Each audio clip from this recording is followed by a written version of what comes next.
오늘 본 말씀 마태복음 9장 18절에서 26절은 마태복음 8장과 9장에 있는 세 묶음의 기적 이야기들 가운데 제가 이 이야기 계속 반복해서 하고 있어요.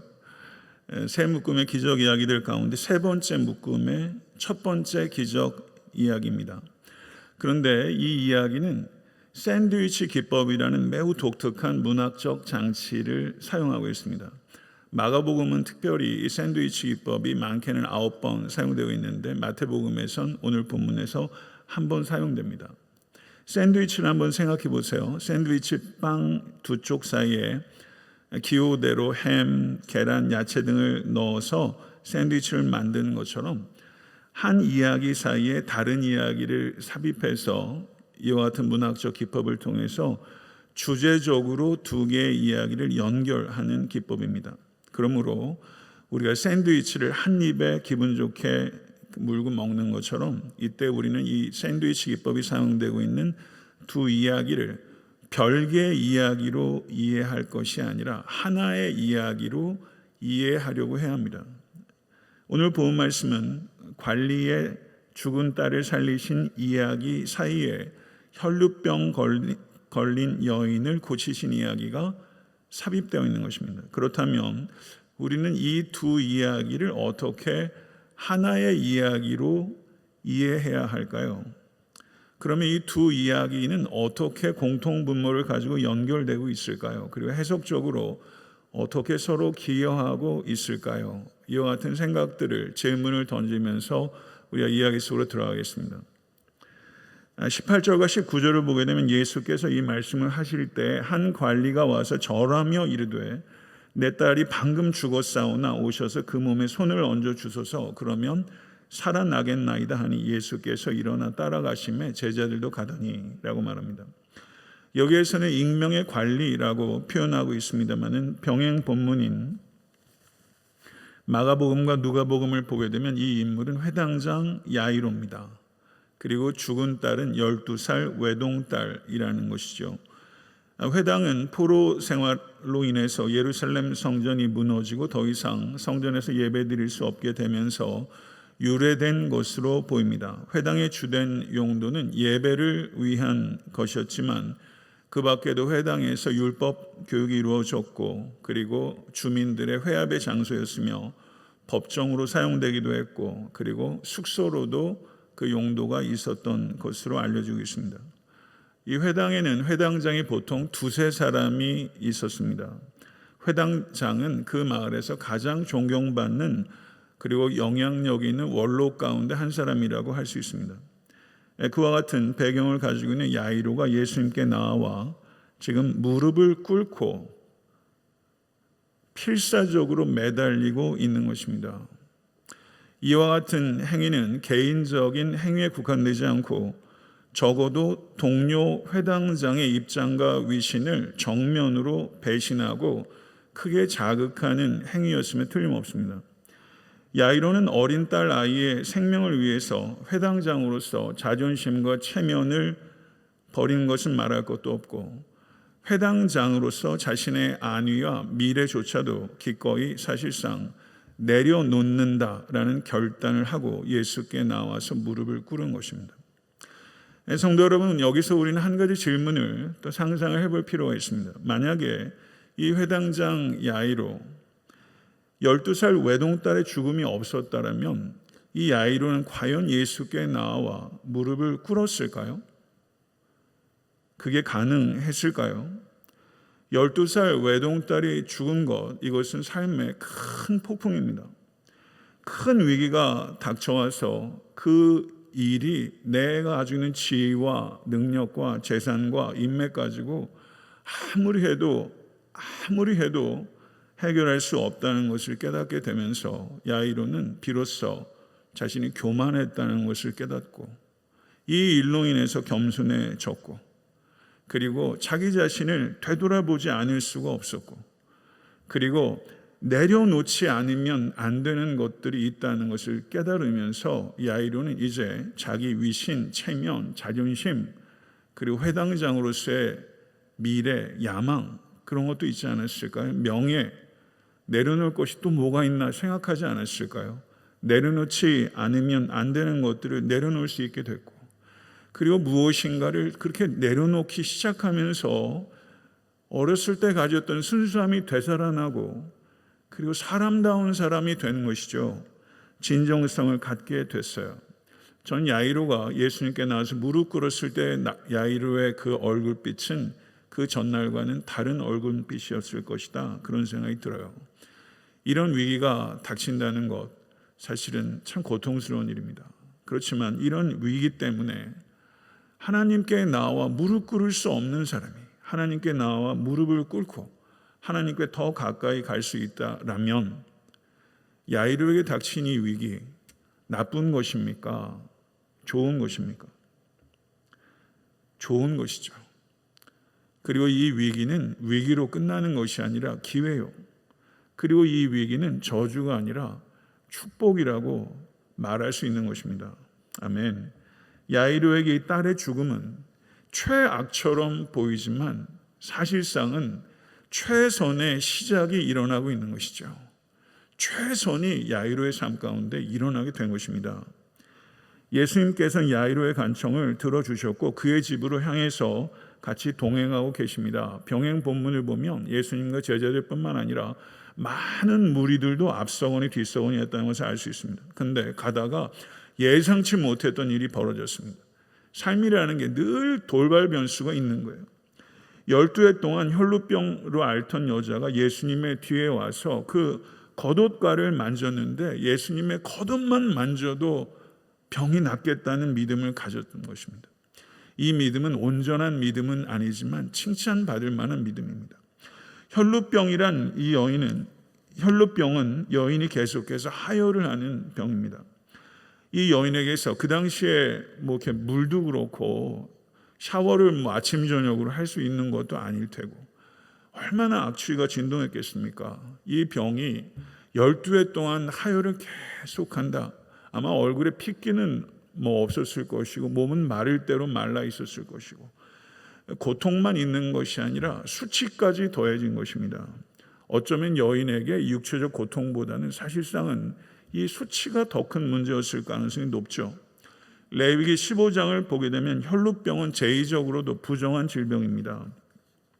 혈루병을 앓는 여인이 접촉하면 모든 게 다 부정해지는 것입니다. 내가 닿기만 하면 부정해지는 것입니다. 이거 감당할 수 있는 일입니까? 이게 12년입니다.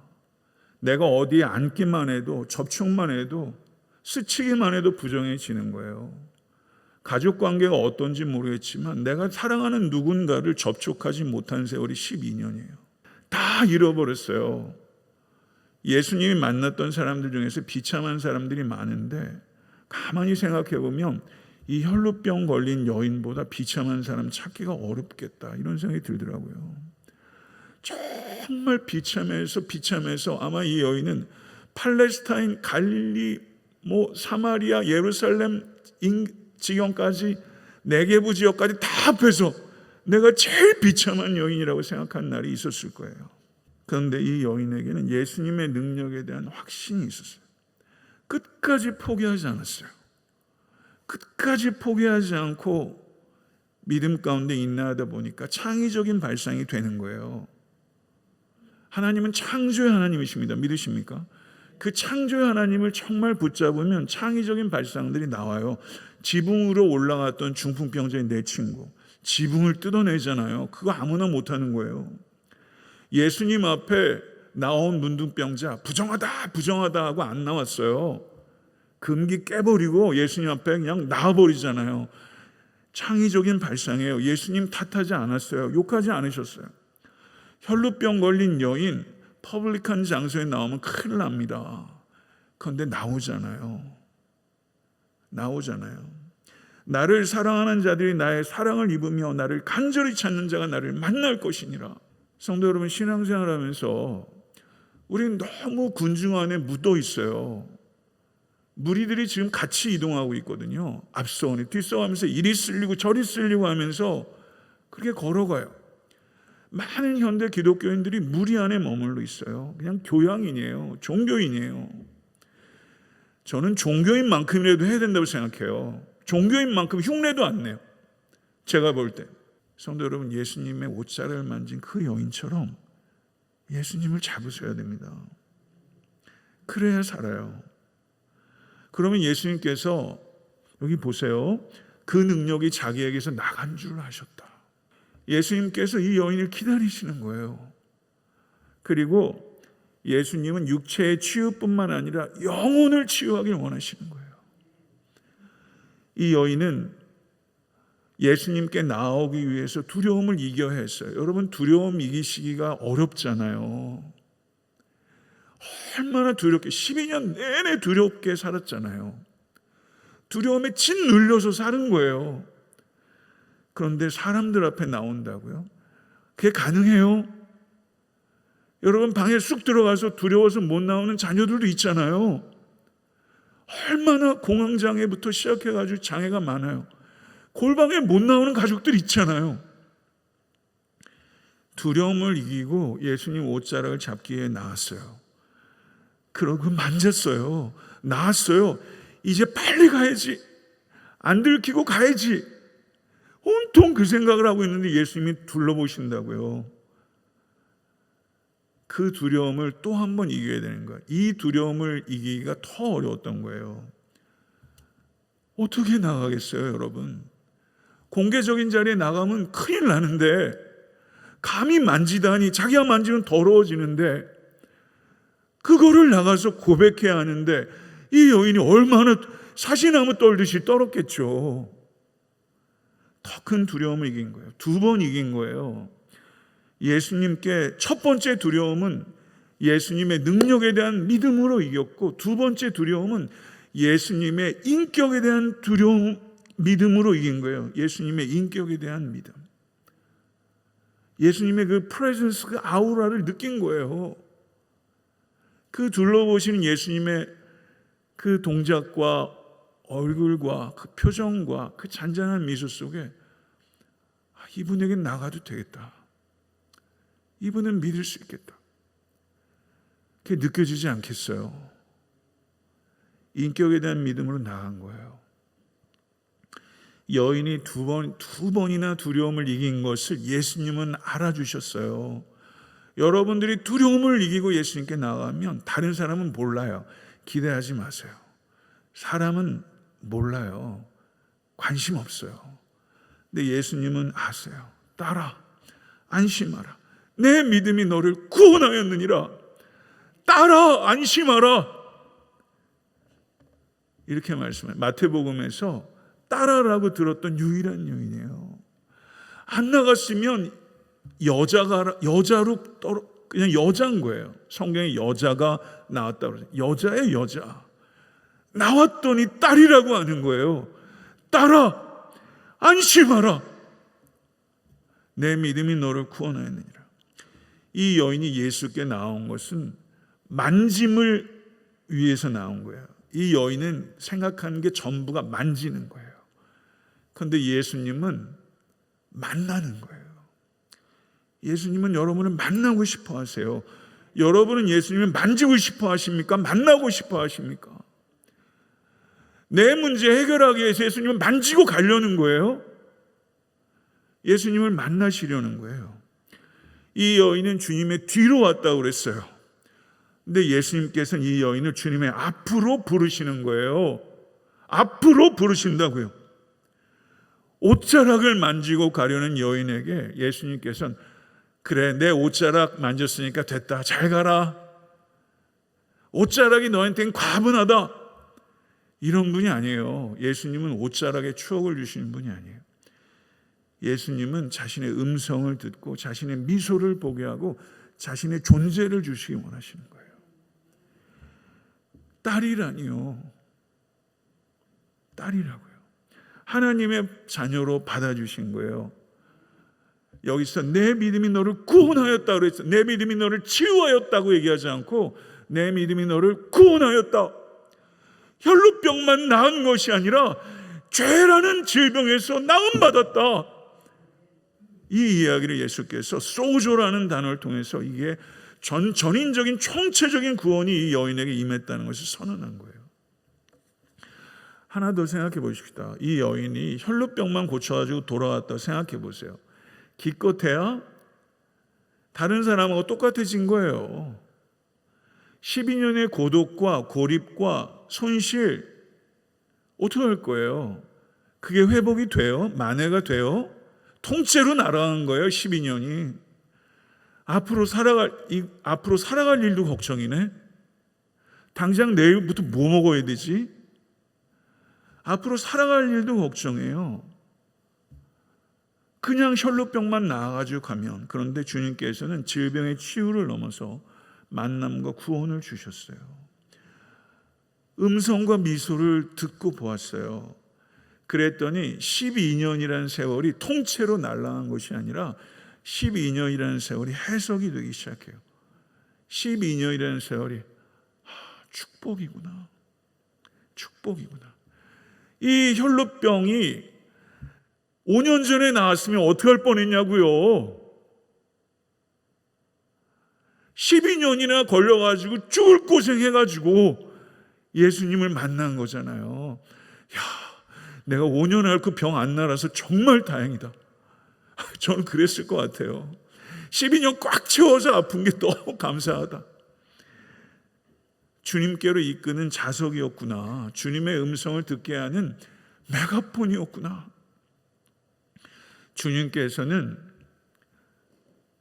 현재뿐만이 아니라 내가 치유받을 거라고 상상하지 못했던 그 12년도 씻어주시고 과거도 치유하시고 미래도 축복해 주시는, 과거와 현재와 미래까지도 다 치유하시고 다 회복시키시고 다 축복하시는 하나님이세요. 여러분의 필요를 내가 잘한다는 생각 하시면 안 돼요. 여러분의 필요를 여러분이 몰라요. 사실은요. 필요는 미디어가 결정해줘요. 나는 안 사고 싶은데 그런 물건이 있는지도 몰랐는데 미디어가 결정해 준다니까요. 요즘은 필요의 종교라는 말도 있어요. 자꾸 필요를 우리에게 안 필요한데 필요하다고 착각시켜요. 성도 여러분, 우리의 필요를 우리가 몰라요. 우리의 필요는 하나님이 아세요. 정말 좋은 건 예수님이 아세요. 그런데 여기서 우리가 배워야 될 게 있어요. 주님의 시간표는 나의 시간표와 다르다. 주님의 시간표는 내 시간표보다는 일반적으로는 늦게 가요. 일반적으로 늦게 가면 여러분들은 그렇게 고백해야 돼. 아, 내가 모르는 이유가 있구나. 이렇게 지체될 땐 내가 모르는 이유가 있구나. 이 지체되는 시간 통해서 내 교만과 내 불신을 씻으라는 거구나. 씻으라는 거예요. 주님의 지체하심을 통해서 주님께서는 야이로에게 이런 메시지를 전하는 거예요. 야이로야, 속이 바짝바짝 타지? 약 올리는 게 아니라 야이로야, 속이 타지? 야이로야, 나를 믿어라. 나를 믿어라. 야이로야, 나를 믿어라. 여러분 지금 속이 바짝바짝 타진 않으세요? 여러분에게 말씀하세요. 나를 믿어라. 이해할 수 없는 기다림 속에서도 내 사랑과 내 능력과 내 지혜를 믿어라. 예수님은 지체하셨어요. 지체하셔서 야이로도 그리고 이 혈루병 걸린 여인도 자기가 기대했던 것보다 더 좋은 것을 얻었어요. 예수님이 지체하실 때는 여러분에게 더 좋은 것을 주시려는 거예요. 마침내 야이로의 집에 도착했을 때 피리 부는 자들과 떠드는 자들이 있었어요. 이것이 세상 종교와 철학이 할 수 있는 전부예요. 상한 감정을 조금 달래주는 미봉책이지 세상 종교와 철학은 근본적인 해결책이 안 돼요. 그런데 예수님께서 뭐라고 하세요? 물러가라! 에크발로란다는데 이거는 귀신을 쫓을 때는 말이에요. 물러가라! 세상 종교와 철학은 물러갈 때가 있을 겁니다. 이 소녀가 죽은 것이 아니라 잔다. 그때 사람들이 비웃었어요. 예수님이 이 여인이 죽었다는 사실을 몰랐나요? 아니죠. 죽었다는 사실 아세요. 그러면 무슨 의미예요? 죽음이 최종적인 결론이 아니라는 거예요. 죽음이 여러분에게 최종적 결론이 아니에요. 형제들아, 자는 자들에 관하여는 너희가 알지 못하면 우리가 원하지 아니하노니 이는 소망 없는 다른 이와 같이 슬퍼하지 않게 하려 함이라.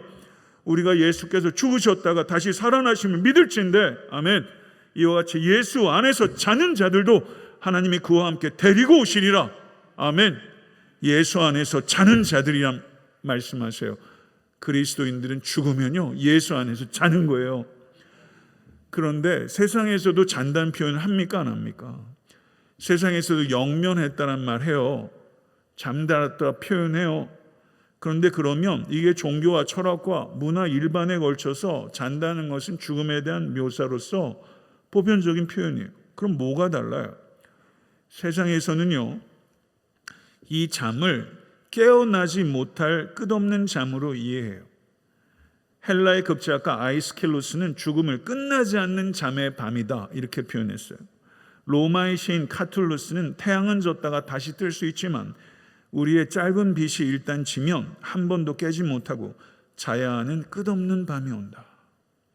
이게 세상이 이해하는 죽음이란 잠이에요. 그런데 성경에서 예수께서 이야기하는 잔다라는 것은 이 자는 거는요 일시적인 거예요. 그 잠에서 깨어날 것이라는 거예요. 할렐루야.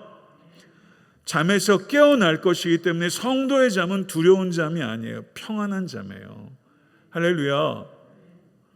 평안한 잠이에요. 그런데 여기서 우리가 기억해야 될 것은 잠자는 것은 육체의 상태에 대한 언급이지 영혼의 상태에 대한 언급은 아니에요. 우리는 언젠간 죽습니다. We will die. 믿으십니까? Memento Mori. You will die. Remember, you will die. 기억하라. 너는 반드시 죽을 것이다. 우리의 죽음과 주님의 재림 사이의 기간 동안 우리의 영혼은 무의식 상태로 자지 않습니다. 죽은 몸만이 예수께서 재림하실 때까지 자게 되는 것이고 죽는 순간 성도의 영혼은 천국에서 더 충만하고 더 풍부하며 더 친밀하게 주와 함께 영원히 거하게 될 것을 믿습니다. 예수님께서 무리를 내보낸 후에 소녀의 손을 잡으시고 소녀를 일으키셨어요. 예수님은 스킨십의 대가예요. 소녀의 손을 잡고 일으키셨어요. 그리고 오늘 본문에는 언급되어 있지만 마가복음 5장 41절을 보면 달리다 굼, 달리다 굼. 달리다가 소녀란 뜻이에요. 그런데 단지 소녀를 나타내는 것이 아니라 이 안엔 여기 정이 담뿍 담긴 거예요. 달리다는 정이 담뿍 들어간 표현이에요. 굼은 일어나라는 거예요. 예수님께서 살아나라라고 얘기하지 않고 일어나라라고 얘기하신 거예요. 어떤 느낌이에요? 마치 부모가 아주 상쾌한 날 아침에 태양이 들어오라 커튼을 탁 열고 태양빛이 집 안으로 쏟아져 들어오는데 아이의 얼굴을 바라보면서 사랑하는 딸에게 귓속말 하는 거예요. 여러분 옛날 그렇게 하셨잖아요. 얘야 이제 일어나야지. 달리다 굼. 얘야 성혜야 성은아 이제 일어나야지. 아빠 너무 피곤해요. 5분만 더 잘래? 일어날래? 제가 쓰는 방법이에요. 그럼 5분만 더 자는데 5분 뒤에 얘기하면 벌떡 일어나요. 얘야 이제 일어나야지. 달리다 굼. 얘야 이제 일어나야지. 성도 여러분, 주님께서 여러분의 손을 잡고 계세요. 믿으십니까? 주님께서 여러분의 손을 잡고 있기 때문에 저를 한번 따라해 보시죠. 죽음은 그저 잠일 뿐이다. 죽음은 그저 잠일 뿐이에요. 하늘의 별을 다신 우주의 장인이요 우주의 주인이신 주님께서 성도님의 손을 잡고 계세요. 믿으십니까? 손을 잡고 계세요. 그리고 언젠가는 얘야 이제 일어나야지. 달리다 굼 라고 하실 거예요. 아멘. 그러면 우리의 썩을 몸이 일어나게 될 거예요. 아멘. 일어나게 된다고요. 그렇기 때문에 우리가 하루하루를 일어날 수 있는 거예요. 언젠가 얘야 이제 일어나야지. 그걸 일어날 것을 알기 때문에 내일도 일어날 수 있고 모레도 일어날 수 있고 일어나야 하는 거예요. 아멘. 여러분 넓은 광장에서 부모님 손 놓쳐본 적 있으세요? 여러분 어두운 밤에서 부모님 손 놓쳐본 적 있으세요? 그거 패닉이에요. 예수님께서 그 어둠 속에서 아버지의 손을 놓치신 적이 있어요. 아니 하나님이 예수님의 손을 놓아버렸어요. 하나님이 예수님을 놓아버리셨어요. 이것을 믿으십니까? 그래서 우리는 하나님은 내 손을 안 놓으실 것이라는 것을 알게 된 거예요. 하나님께서 예수님을 놓으셨기 때문에 하나님께서 여러분을 안 놓으신다고요. 아멘. 믿으십니까? 야이로와 야이로의 딸은 어떻게 살게 되었을까요?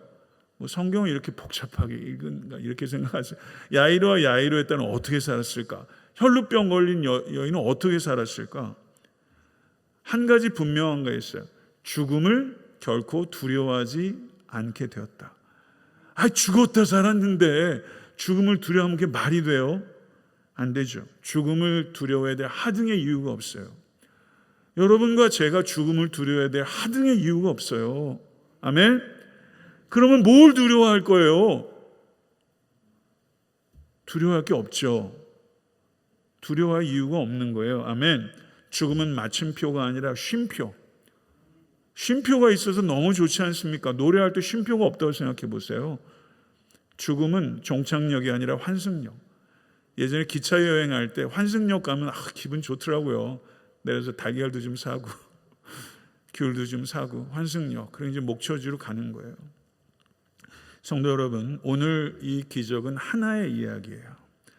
하나의 이야기예요. 어느 하나도 감당하기 어려운 건데 주님께서 이 두 이야기를 그 12년 혈루병과 12살 소녀를 살리는 이 이야기를 그냥 완전히 이것을 통제하시고 모든 상황을 아시고 그 완전한 오케스트라를 지휘하신 지휘자처럼 그를 결과를 아름답게 더 이상 어떻게 하실 수 있습니까? 이 두 개의 기적은 예수 그리스도의 십자가를 내다봐요. 혈루병 걸린 여인에게 힘을 주시기 위해서 힘이 빠져나가셨고 생명을 주시기 위해 달리다고 하시기 위해 예수께서는 생명을 주셨어요. 여러분과 저를 위해. 이 두 개의 이야기는 십자가를 내다보는 거예요. 성도 여러분, 삶의 최악의 순간이라고 느껴지는 상황 가운데 혹시 계시지 않습니까? 오늘 두 믿음의 사람들을 보면서 우리도 예수 그리스도의 성품과 능력을 전적으로 신뢰하고 두려움을 이기시고 믿음 가운데 인내하실 수 있기를 간절히 축원합니다. 그럼 놀라운 축복을 경험하게 될 줄 믿습니다. 아멘. 기도하겠습니다.